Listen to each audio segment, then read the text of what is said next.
সুপ্রিয় দর্শক, স্বাগতম জানাচ্ছি সর্বশেষ আপডেট বাংলা সংবাদে। শুরুতেই জানিয়ে দেব সংবাদ শিরোনাম, এরপর থাকছে বিস্তারিত। শুরুতেই জানিয়ে দেব, ইউনূসকে সরিয়ে হাসিনাকেই যায় তরুণরা, পরিস্থিতি ঘুরছে বাংলাদেশে।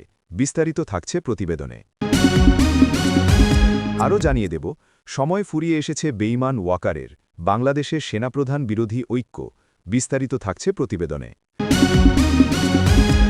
আরও জানিয়ে দেব, ভারতের চরম সিদ্ধান্তে আর্থিক সংকটের মুখে বাংলাদেশ, যে কোনো মুহূর্তে আসতে পারে অর্থনৈতিক নিষেধাজ্ঞা। বিস্তারিত থাকছে প্রতিবেদনে।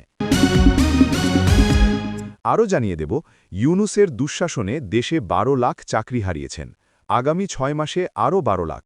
বিস্তারিত থাকছে প্রতিবেদনে। এবং সর্বশেষ জানিয়ে দেব, ভোলায় বিএনপি সন্ত্রাসীদের হামলায় জামাতের আহত অন্তত ১৫ জন। বিস্তারিত থাকছে প্রতিবেদনে। সুপ্রিয় দর্শক, এতক্ষণ শুনছিলেন সংবাদ শিরোনাম, এবারে শুনবেন বিস্তারিত। তার আগে ভিডিওটি ভালো লাগলে এবং সর্বশেষ আপডেট নিউজ পেতে চ্যানেলটি সাবস্ক্রাইব করুন। ধন্যবাদ। আমরা নূতন যৌবনের দূত। আমরা চঞ্চল, আমরা অদ্ভুত, আমরা বেড়া ভাঙি, আমরা অশোক বনের রাঙা নেশায় রাঙি, ঝঞ্ঝার বন্ধন ছিন্ন করে দিই, আমরা বিদ্যুৎ। আমরা করি ভুল, অগাধ জলে ঝাঁপ দিয়ে জুঝিয়ে পাই কুল। যেখানে ডাক পড়ে জীবন মরণ ঝড়ে আমরা প্রস্তুত। আমরা নূতন যৌবনের দূত। রবীন্দ্র গানের এই আমরা যে কোনো দেশের তরুণ প্রজন্মের ক্ষেত্রে প্রযোজ্য। তারা নূতন একটি যুগকে আহ্বান জানায়, আবার তারাই ভুল করে অগাধ জলে ঝাঁপ দেয়। জীবন মরণ ঝড়ের জন্য তারা সব সময় প্রস্তুত। বাংলাদেশে জুলাই অগস্ট অভ্যুত্থান যে ভুল করে অগাধ জলে ঝাঁপ দেওয়া, সেটা এখন বাংলাদেশের তরুণ প্রজন্ম উপলব্ধি করতে পেরেছে, দেরিতে হলেও। জুলাই অগস্টের আন্দোলনে বাংলাদেশের নূতন যৌবনের দূতেরা রাস্তায় নেমেছিল এই অঙ্গীকার নিয়ে যে তারা একটি পুরনো রাজনৈতিক ব্যবস্থার বদল ঘটিয়ে দেশে একটি নূতন রাজনৈতিক ব্যবস্থা প্রতিষ্ঠা করবে। তাদের স্বপ্ন ছিল এমন একটি রাষ্ট্র ব্যবস্থা যেখানে লিঙ্গ, ধর্ম, জাতি নির্বিশেষে সবার সমান সুযোগ থাকবে, এক কথায় সমানাধিকার। যে রাষ্ট্র ব্যবস্থা তরুণদের ভবিষ্যৎ নির্মাণের সহায়ক হবে, তাদের অন্ধকারের অতল গহ্বরে ঠেলে দেবে না। কিন্তু ১ বছর না অতিক্রান্ত হতে না হতেই সেই স্বপ্ন আজ বড় ধরনের প্রশ্নের মুখে।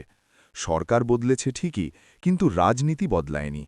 ২০২৬ সালে জাতীয় সংসদ নির্বাচন বাংলাদেশের তরুণদের সামনে দাঁড় করিয়েছে এক অস্বস্তিকর পরিস্থিতিতে। তাদের এক কঠিন বাস্তবতার সামনে ফেলে দিয়েছে। নির্বাচন আসছে, যে কোনো একটি দল ক্ষমতায় আসীন হবে, কিন্তু যে উদ্দেশ্য নিয়ে তরুণ প্রজন্মের পথে নামা, অর্থাৎ বিকল্পের সন্ধান, সেই সন্ধানের কি ইতি ঘটতে চলেছে? এই আন্দোলন কি বাংলাদেশের জাতীয় রাজনীতিতে একটি নূতন বিকল্প তৈরি করতে পারবে? প্রথম দিকে বেশ আশা জাগিয়েছিল ন্যাশনাল সিটিজেন্স পার্টি। বাংলাদেশের তরুণ প্রজন্ম তাদের মধ্যে বিকল্প খুঁজে পেয়েছিল।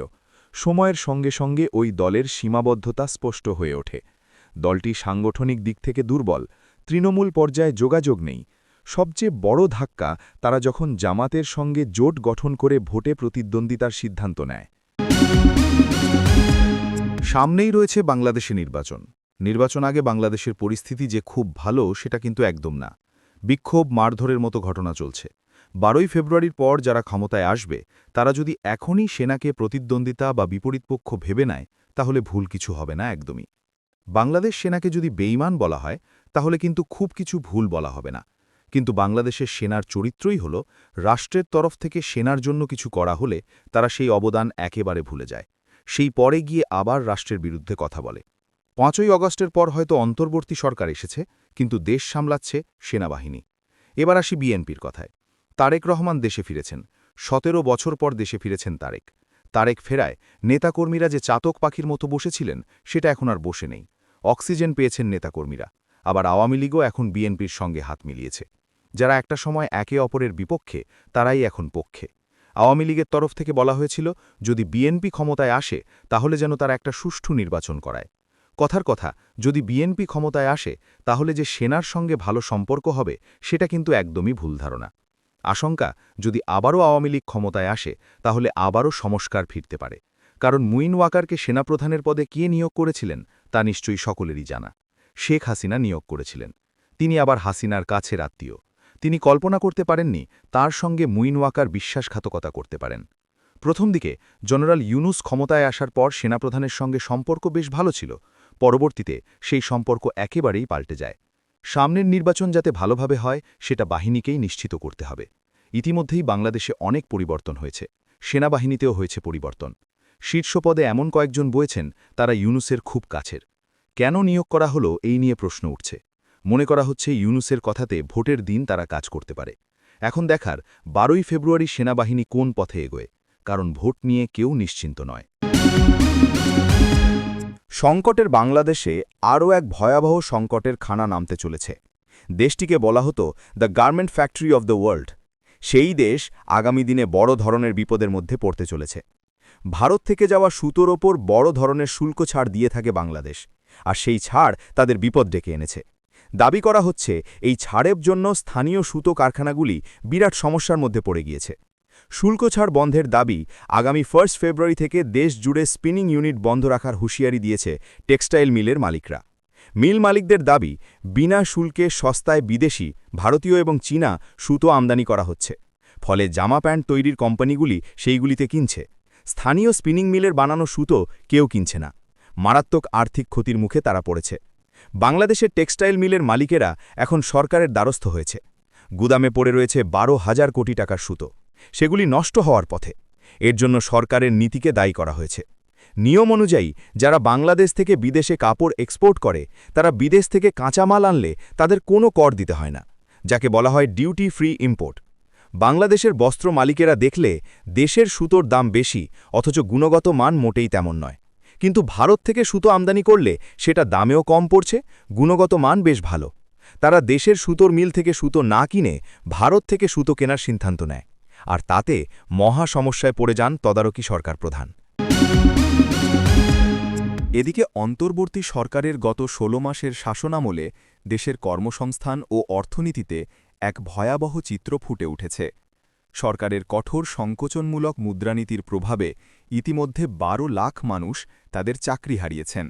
ব্যবসায়ীদের আশঙ্কা, বর্তমান পরিস্থিতি অব্যাহত থাকলে আগামী 6 মাসের মধ্যে আরও 12 লাখ মানুষ বেকারত্বের কবলে পড়বেন। মঙ্গলবার 27 জানুয়ারি রাজধানীর একটি হোটেলে international chamber of commerce Bangladesh ICCB আয়োজিত এলডিসি উত্তরণ বিষয়ক এক সেমিনারে দেশের শীর্ষ ব্যবসায়ী ও অর্থনীতিবিদরা এই উদ্বেগজনক তথ্য তুলে ধরেন। সেমিনারে এফবিসিসিআইয়ের সাবেক সভাপতি একে আজাদ বর্তমান অর্থনৈতিক পরিস্থিতির সমালোচনা করে বলেন, সরকারের মনিটারি পলিসি টাইটেন বা কঠোর মুদ্রানীতি করার ফলে শিল্পোৎপাদন ও ব্যবসা বাধাগ্রস্ত হচ্ছে। এর ফলে 12 লক্ষ লোক চাকরি হারিয়ে ইতিমধ্যে বেকার হয়ে পড়েছেন। অবস্থা যা দাঁড়িয়েছে তাতে আমার মনে হয় আগামী 6 মাসে আরও 12 লক্ষ লোক চাকরি হারাবে। মিউচুয়াল ট্রাস্ট ব্যাংকের ব্যবস্থাপনা পরিচালক সৈয়দ মাহবুবুর রহমান জানান, ব্যাংকিং খাতের সুশাসনের চরম অভাব এবং খেলাপি ঋণ বেড়ে যাওয়ায় ব্যাংকগুলো সংকটে পড়ছে। সঠিক নিয়মনীতি বাস্তবায়ন না হলে কর্মসংস্থান তৈরিতে ব্যাংকগুলো কোনো ভূমিকা রাখতে পারবে না। এদিকে ভোলার বোরহানউদ্দিন উপজেলায় নির্বাচনী প্রচারণাকে কেন্দ্র করে বিএনপি ও জামায়াতে ইসলামীর নেতাকর্মীদের মধ্যে সংঘর্ষের ঘটনা ঘটেছে। তাদের মধ্যে জামায়াতের ইউনিয়ন আমির সহ 10 জন ও বিএনপির 5 কর্মী আহত হয়েছেন।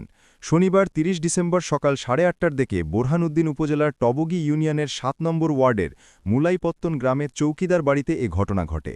আহতদের স্থানীয় স্বাস্থ্য কমপ্লেক্সে ভর্তি করা হয়েছে। এছাড়া গুরুতর আহত জামায়াতের 2 জনকে ভোলা জেনারেল হাসপাতালে রেফার্ড করা হয়েছে। তবে এ ঘটনায় একে অপরকে দুষছে 2 দলের নেতাকর্মীরা। জামায়াতের আহতদের মধ্যে রয়েছেন টগবী ইউনিয়ন জামায়াতে ইসলামীর আমির মৌলানা আব্দুল হালিম, কর্মী মোহাম্মদ ফাইজুল্লাহ, মোহাম্মদ ইমান, শাহেল আলম, মোহাম্মদ রায়হান, মোহাম্মদ শামীম, রাতুল ও তানজিল। বিএনপির আহতদের মধ্যে রয়েছেন আয়ুব আলী, শিমু বেগম, মোহাম্মদ বাবু, শামীম ও উজ্জ্বলা বিবি। স্থানীয় লোকজন ও প্রত্যক্ষদর্শীরা জানান শনিবার সকাল ৮টার দিকে টবগী ইউনিয়নের ৭ নম্বর ওয়ার্ডে ইউনিয়ন জামায়াতে ইসলামীর আমির মাওলানা আব্দুল হালিমের নেতৃত্বে ২০-৩০ জন জামায়াত নেতাকর্মী ভোলা ২ আসনে জামায়াতে ইসলামীর প্রার্থী মাওলানা মুফতি ফজলুল করিমের দাড়িপাল্লা প্রতীকের পক্ষে নির্বাচনী প্রচারণা চালাচ্ছিল। এ সময় তারা বিএনপি কর্মী আইয়ুব আলীর বাড়িতে প্রচারণার জন্য প্রবেশ করলে তাদের মধ্যে বাকবিতণ্ডা শুরু হয় এবং এক পর্যায়ে দুই দলের নেতাকর্মীরা লাঠিসোঁঠা হাতে সংঘর্ষে জড়িয়ে পড়েন। আহতদের চিকিৎসার জন্য স্থানীয় স্বাস্থ্য কমপ্লেক্সে নেওয়া হয়। পরে খবর পেয়ে যৌথ বাহিনী ঘটনাস্থলে গিয়ে পরিস্থিতি নিয়ন্ত্রণে আনেন।